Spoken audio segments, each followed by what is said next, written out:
I'm probably late to the party, but whatever. So you probably know the Iceberg charts format. It's one that I've known for a while since it came out, and I think that it's a pretty interesting and a pretty fun format to use.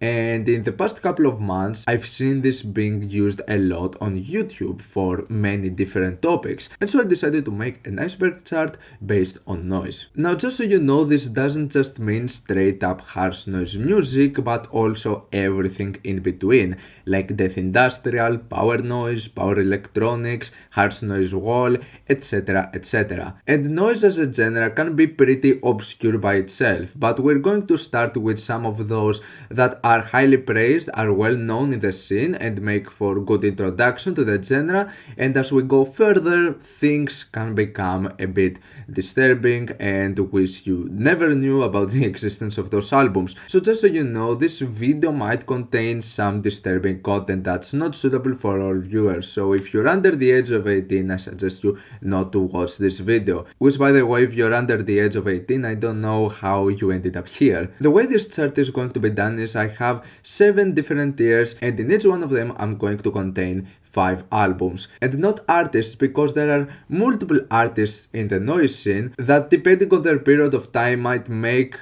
releases that are way too obscure compared to some others. Also, just a heads up, this is not about the albums that I enjoy the most. It's more of like how much appropriate I find any of the albums are in the tiers that I'm talking about. So here we are, we have our iceberg over here, and we're going to start with the above surface level, that it's over the iceberg, where we have the starter pack. Now that's obviously not a bad thing, like don't take this as like the normie or the pleb tier, okay? Instead, what I'm going to do with the starter pack is that I'm going to contain 5 albums that, in my opinion, can easily get you into noise music. Because when it comes to harsh noise and all of its subgenres, there are multiple albums and it's not really easy to know where to start. While I feel that these 5 albums can make for a good introduction because they're not just straight up harsh noise, they also have other characteristics that can make them more approachable. Now, obviously, one of the most well-known artists in the scene when it comes to noise music is Merzbow,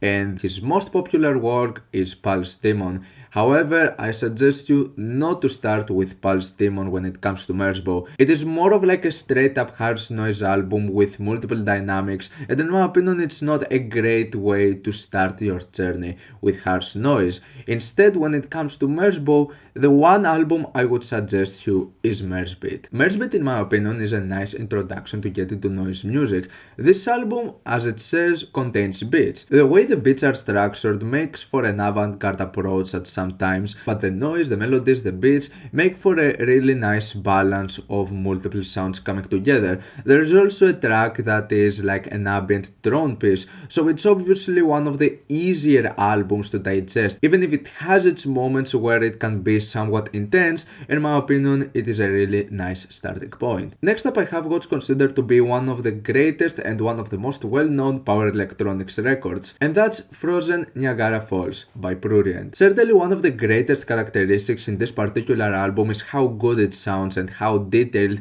all of the passages are. It has some really good textures when it comes to its noise and power electronics portions, and there are also multiple dark melodies that can get you emotionally invested in this thing.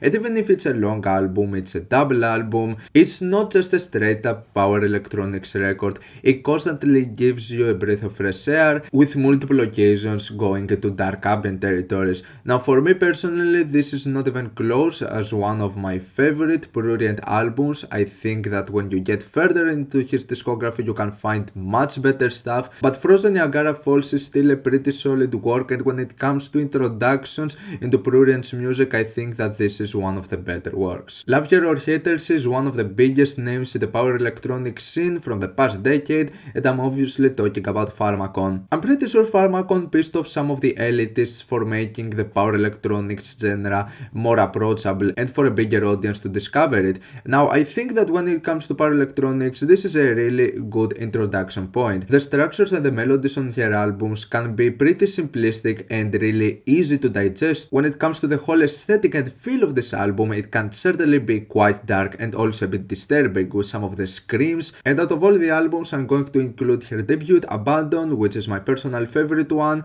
and in my opinion the greatest way to get into some power electronics and just how dark and disorienting the genre can become. Next one is an album from a group that is mostly not known for making harsh noise music, and I'm talking about Coil with the album Constant Shallowness Leads to Evil. If you've been following Coil, then you know that they have changed their sound multiple times over the years, and this is one of the more unique approaches they've taken with their sound. This one goes more into the harsh noise territory, and obviously we're not talking about just a straight up harsh noise album. It's another one of those occasions where we have it balanced with many other approaches that can make it a bit of a more accessible album. And for what it is, I feel that this is not just a great album but also a great introduction to the sound of harsh noise music. Finally, we're going to end this list with the most intense album out of them all, but I also feel that it's a really great introduction to the genre, and I'm talking about Dreamcrusher with the album Incinerator. It's pretty interesting how much of a big name Dreamcrusher have managed to make the scene in recent years. What you basically have with Dreamcrusher is some really simplistic beats and melodies that are just filled with distortion, and the compression is just overblown to the max. Like, think of those dank meme compilations where the music is really loud, compressed and distorted as fuck, and you basically have somewhat of the same with Dreamcrusher. It's obviously far more than that, and I feel that there are some incredible portions of power noise that are contained, especially in Incinerator, which is one of my favorite works. So yeah, it might be a bit of an intense listen, but in my opinion it serves as a really nice introduction to harsh noise. Next up, we're going to have the tier of the casual noise fan. This one is going to contain albums that I don't feel that they're the greatest in terms of an introduction, but we're still talking about some highly praised works that are mostly well known in the whole noise scene. And we're going to start with one of the most well-known albums in the Japanese scene, which is While You Were Out by Kazumoto Endo. Kazumoto Endo's While You Were Out might not be the greatest introduction for how bizarre the album is, because it mostly contains cut up noise portions that are just really hard to follow because it has this really glitchy, bizarre approach to it. However, if you are experienced with a few noise albums, I feel that this is an essential, and it also contains some samples that make this thing fun and catchy in some occasions. Next up, we're going to have Modern Jester by Aaron Dilloway. It's a somewhat bizarre album. It's mostly like noisy tape loops. It might be a bit disturbing for some of the sounds it uses, but it's still somewhat accessible and easy to get into. Next up is going to be Disco Pathology by Noise Girl. And yes, as the title suggests, this is a combination of disco and noise, which is certainly one of a kind experience, but the reason this is not in the starter pack is that it somewhat goes into the more straight up noise material. However, you still get your really catchy disco moments that can make this a somewhat more accessible experience. When it comes to power noise, one of the most well known and one of the most essential albums in the genre is Nato Uniformen by Alberich. This is a really long album though. Some of you might say that it overstays its welcome, but it's a nice combination of beats with distortion and noise and some more dark ambient passages that go into death industrial territories, so I think for what it is, it's certainly worth it. Finally, we're going to talk about some straight up death industrial territory, which in my opinion can easily get you into the whole style of noise music. The album I'm going to include here is Inner War by Brighter Death Now. I would certainly say though that most of the stuff from Brighter Death Now can be appropriate for this tier and to get you into noise music, and some similar artists you can find that go into some similar directions, Archehill and Anencephalia. Now we go beneath sea level, starting with the tier Intellectual Noise Fan. This is basically those albums that you're more likely gonna get into when you have a bit of an experience with what harsh noise and its subgenres can do. So in my opinion, an essential when it comes to noise music is Anna Gartek's Bondage Women. It's more of like a combination of industrial music with dark ambient. There are certainly some more accessible portions when it comes to its simplicity with its melodies and with its beats. However, it's still a sort of a disorienting sound that you might not easily get while starting into noise music, but if you have a bit of an experience with what a genre can push in its boundaries, then I feel that this album is an essential. Next up is Genocide Organ with the album Leichenlinie, and Genocide Organ is certainly one of the most well-known and well-received power electronics projects. However, for me it's not the greatest introduction, mainly because of the really disturbing nature of the context with how misanthropic and how disturbing it can become with its depictions of war and violence. When it comes to power electronics though, this is certainly one of the most important albums the genre has to offer. Next up, we're going to go into the more noisecore territory with Sissy Spacek and the album Das. Even if this thing has more of a noisecore sense to it, it is so distorted and so overcompressed that it just feels like straight up harsh noise. And this thing is just extremely intense and absolutely relentless for its short runtime. This group also contains John Wish, who is known for making some really glitchy noise material, which in my opinion most of them would easily land in this tier as well. Next up, we're going to have a project from one of the most well-known artists in the Japanese scene, and I'm talking about Masona. Despite his popularity in the scene, Masona's sound is so intense and so out there that I would not suggest for starters, but if you have somewhat of an experience with harsh noise, Masona's works are definitely essential, and Spectrum Reaper is one of his most well-known works and also one of my personal favorites. Finally, when it comes to harsh noise with a combination of like industrial and power electronics, one of the most essential albums that you can find in the scene if you are somewhat experienced with the genre is Jason Kramer's Ottoman Black. Now in the next tier, where we go deeper into the iceberg, I've named it Man of Culture. Now in this theory particular, I realized that I end up putting stuff that I feel that in their nature are really obscure, really out there, or just extremely disturbing, but somehow have managed to gain huge followings.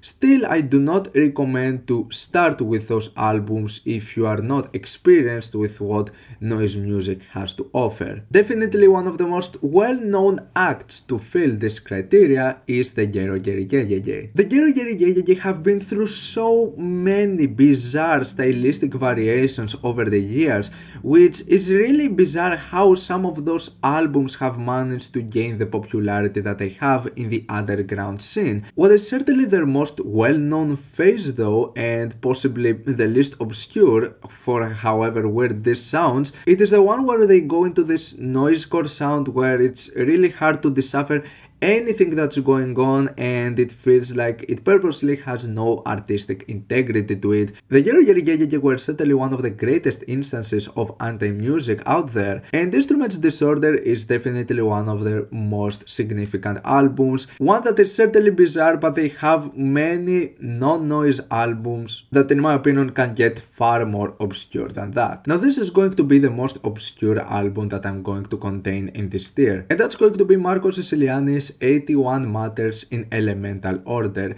and yes, this album contains 81 tracks. In this whole category I'm going to include everything that has to do with no input mixing, which is a really interesting way on creating free improvised material, but also it is extremely loud and it is really glitchy and out there because it's free improvised. You never know what to get. With just pushing one knob you can get into a really different sound. This album, including a lot that go into no input mixing, can be extremely obscure, not necessarily going entirely into what we perceive as noise music. However, you can get some pretty high frequencies that are ear piercing. Now we get into what I would consider the pinnacle of power electronics music, and I'm obviously talking about Birdseed by Whitehouse. Considering the extremely disturbing nature of their content, it's really interesting to see Whitehouse becoming the name that that they are now. Sure, though, William Bennett was the one that created the name power electronics and was a huge inspiration for many artists in the genre to come. It's really interesting though that after all of those years, the one that managed to get the most popular is one of their latest and more recent works back in 2003 called Birdseed, which in my opinion has some of the most messed up material contained in an album in terms of context. However, it cannot go deeper into the iceberg considering how popular and how appreciated this whole thing is, and it's certainly one of the greatest albums of all time, especially when it comes to noise and power electronics in my opinion. Another one of the groups that is mainly known for their shock value is Hanataras. Hanataras are mostly known for the insane and outlandish performances of Yamatsuka Ai, who make anything punk related at the time feel like child's play. Hanatara's shock value for its time was in another level, and I think that the third installment, William Bennett Has No Dick, is a really nice way of portraying this shock value with tracks that have a really distorted and really raw sense of aggressive punk music and others that are going more into just borderline distraction and madness, with performances where he would put himself and his audience in great danger, still though managing to gain massive popularity in the underground noise scene. And finally we have an album from an artist that you would possibly not expect that it would land over here, but yeah, the one album I have over here is Venetian Snares, including speedruns with Making Orange Things. Venetian Snares was mostly known for making that one album that could combine classical instrumentation with breakcore. However, if you go back into some of the first releases from Aaron Funk, you would discover some of the most messed up material breakcore had to offer in its time. Making Orange Things is borderline insanity. It is certainly one of the most aggressive and one of the most intense albums that you can find ever. It is super raw, super aggressive, relentless headbanging, and some really cleverly crafted ideas. Just so you know though, this thing is extremely loud, it contains some ear-piercing high frequencies, and its overall context with the sample it uses, it can become extremely disturbing at times. So yeah, for me, Making Orange Things is certainly one of the most underappreciated albums from Venetian Snares. Now we get into the tier of the outcast noise fan. You possibly get into this one where you have experience with noise music and you know what you're getting yourself into. At least that's what I hope. Releases over here have kind of the same amount of shock value with some of the previous tiers, however it comes from more obscure artists whose approach to music is really not that easy to digest. One of the first instances I have is the works of Hal Hutchinson. This album goes into what is known to be categorized as junk metal abuse noise, and honestly this thing is like you're in a construction site for an hour. The noise over here comes more on how aggressive those recordings are. There is not like some sort of structure or like a specific texture to it, it's just recordings of junk being thrown together, and I guess somewhat structured if they're not just completely free improvised. So it's an acquired taste, it's certainly not for everyone, so this is why it's this down to the iceberg. Now the next thing I'm going to contain is artists that are known for their shocking performances, and one of them I discovered recently for their shocking performances are Neku Dharma, and the one I'm going to contain over here is a release that I've talked about. It is a split with Tosis Letalis, which is mostly known for going into some harsh noise wall territory. Another album that in my opinion fits perfectly in this category for how disturbing and how ear-piercing it is the collaboration between Steven Stapleton and William Bennett as 150 Murderous Passions. An album that was made back in 1981 and in my opinion was pretty ahead of its time, but this is basically like torture music. Whether that's a good or a bad thing is up for you to decide. Speaking of torturous music, I think that one of the subgenres where you can easily fit an outcast noise fan is harsh noise wall. Harsh noise wall is the subgenre that you get into when you have seen some shit, and you're going to see some shit when it comes to harsh noise wall, because it's not just the music that is of an acquired taste, but it's also the context that surrounds lots of these albums that are into this genre. And I think that one of the greatest instances of this is the one album from Harsh Noise movement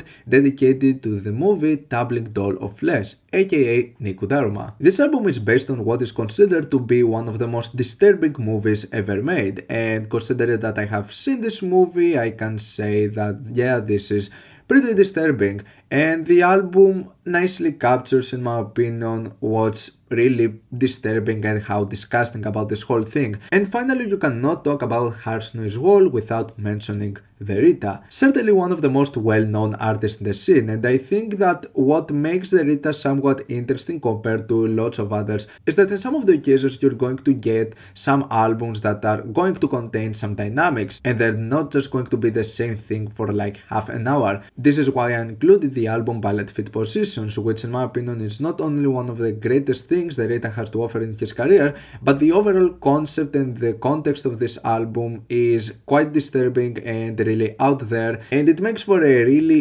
interesting release if you're going to get deep dive into what Noise has to offer. Now this is where we get into the messed up stuff, as the title suggests. Now this tier contains albums that are of high shock value and push the boundaries of what we can perceive as art, and the context behind many of those albums can get you easily disturbed. So these albums are not for everyone, it's for those who just want to really dive deep into some really messed up material, I guess. The first album that I'm going to contain on the messed up stuff is Smell and Quim's Jesus Christ. This one in particular is an early 90s or electronics album that in my opinion, for how it sounds, it's really ahead of its time, and it's certainly a horrifying and somewhat disturbing experience.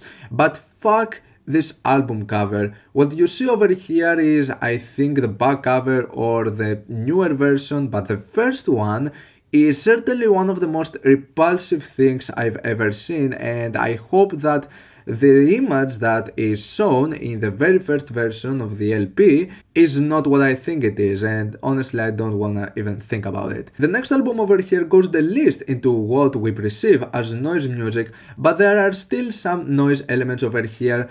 It's not the point though. I'm talking about Rosalström and Gurgelstock's Asshole/Snail Dilemma. This is one of those artists that truly pushes the boundaries of what we know and perceive as art. His expressions through his art form are truly shocking and one of a kind. Do not, I repeat, do not listen this album on speakers. Listen to it on headphones. Otherwise, people around you are going to think that you're abusing someone. This album is more of like an experimental, sort of free improvised sound collage performance thing, and it just contains a few noisy elements here and there, also featuring performances from Maso Yamazaki aka Masona. You can also feel uneasy with just looking by this album cover, which also the CD case would come with hair in it. Speaking of disgusting packages, what we have over here is Christina by Snuff. It contains 4 extremely lengthy power electronics tracks filled with feedback, and it's an album sort of dedicated to the person depicted on the album cover, which was a prostitute that was brutally murdered. The most shocking thing with this release though was the double cassette package that was limited to about 60 copies, with each one of them containing a condom filled with sperm and menstrual blood. Yeah. Of course, when it comes to shock value, it is impossible not to include Nicole 12. For lots of people, this is edginess at its finest, and for many people, this is like the greatest thing, and for others like the worst. Musically, you're going to get some standard power electronic stuff that Miko Aspa is mostly known for, but it's the context of the Nicole 12 works that truly take the cake, since it dwells into really concerning material, which even me myself I'm unsure of the legality of all of this. The album I'm going to contain from Nicole 12 is Substitute. It's his most well-known work, and even if it's not my favorite one, it contains one of my all-time favorite and most effectively disturbing things I've ever heard with a track, Ballerina. My final pick for the messed up stuff is again an album that in terms of music there's not something that much more disturbing to it, but it's the context that makes it one of the most depressing things I've ever stumbled upon, and I'm talking about Condoms, How Welcome Is Death to I, Who I Have Nothing More to Do But Die. Condom was mostly known for his raw power electronics of extremely bigoted nature, but this final work of his over here was quite different. The concept was about his mother who passed away from a disease that led to her death. Throughout the whole process of her struggle, this album contains some extremely disturbing and descriptive depictions of what his mother was going through up until her passing. It also had some recordings with his mother making some weird noises, and the physical versions contain multiple images of his mother that are just really uncomfortable to watch. This is a really hard album to sit through. And we have the final category that goes beyond the iceberg into the abyss, called How the Fuck Did I End Up Here? That's something that I say to myself every day. This list does not necessarily contain something that is of a more shock value, but we're talking about some more obscure artists over here, the ones that you end up discovering and be like, okay, that's enough internet for today. These are going to be albums that do not just happen to be on your radar, because some of the names in the messed up stuff, they actually have a name for themselves in the underground scene. However, with How the Fuck Did I End Up Here, it's albums that you possibly didn't even know existed. At first, I'm going to contain a split of Mama Bar and Rudolf Eber. Now, Rudolf Eber is another name for the project of Rosenstream and Gurgerstock that is in the messed up stuff tier. When it comes to the Rudolf Eber side, we're talking about a sound collage that is reminiscent from some of the works as Rosenstream and Gurgerstock. However, when it comes to the Mama Bar side, in my opinion, it's one of the most effectively disturbing tracks I have ever heard. Like, it has this reverse vocals and screams. Obviously, this is another album that you should not listen on speakers. Listen to this on headphones because this is not safe for work material. I'm also going to somewhat censor the image of the vinyl version because it is really disturbing, really concerning. Now, what we have next is an Italian noise artist going by the name of Venta Protesix. I think that what's really bizarre about Venta Protesix is that it was actually one of the first things I stumbled upon in noise music, because when you go into Discogs and press some certain tags,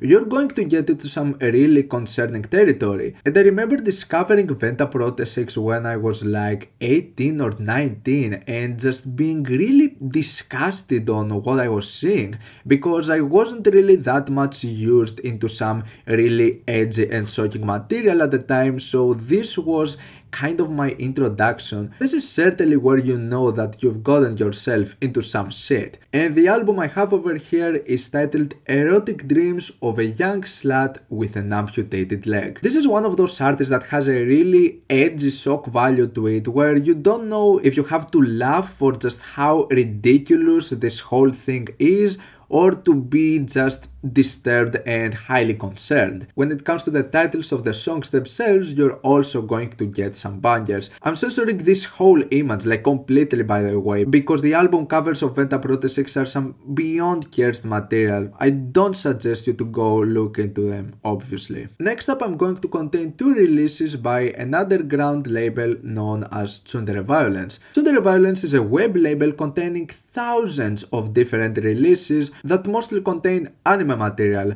and mostly lolly anime material. Most of the material on this label are mainly novelty stuff that are not meant to be taken seriously, but their edginess can certainly be concerning and you're just going to wonder, what have I gotten myself into? The one album I'm going to include over here is Lollies Making Lollicore by Simapan Society. Now, as far as Simapan Society is mostly known for his lollicore releases, this one goes more into the noise territory. It is a really amateurish release that only contains some samples that are extremely distorted. It's really interesting that this album that only goes for about 5 minutes, it's like a combination of so many different samples consisting of like J-pop and also some metal. The next one is simply put because I feel that this is one of the weirdest releases I've ever stumbled upon, and I'm talking about the Eroge Fanatics Overlord of Cal Games. This album contains 500 songs, and each one of them is less than a second long. The entire thing lasts about 3 minutes and 19 seconds, and each one of those songs is just one highly compressed sound that is just extremely loud, and it immediately ends because you just hear it for less than a second. So putting all of them together certainly makes for one huge mess of an album. Finally, I'm going to include a gore noise release. Now there have certainly been videos regarding gore noise, however you don't really easily stumble upon gore noise unless you go like really deep dive into this whole scene. And what I'm going to include over here is an album from an artist by the name of Omphalectoic Xanthopsia. This artist started making some really intense hypergrind / gore noise releases, and then with his latest releases he went into just straight up harsh noise wall. This album over here, which I'm not even going to bother reading this entire title, is one of the very few releases that survived the purge, because the majority of his releases on Bandcamp have been taken down, or he maybe put them down himself, I don't know. But this is one of the very few releases that you can still find with censored artwork on the Bandcamp page, and this album is just like 10 minutes of material. You're going to get some really harsh porn audio and then some really overblown, overcompressed, highly distorted grindcore that certainly goes beyond 1000 BPMs in some occasions. It is just pure insanity. So I hope that this was helpful for anyone who got it to get into noise music, and for those who did not expect how deep the iceberg could go, I hope your day is not ruined. But anyways, let me know what are some artists that you would like to see on this list. If you like this iceberg chart, leave a like, leave a comment, subscribe to the channel for more content like this. Thank you for watching, and I'll see you all in the next video. Goodbye.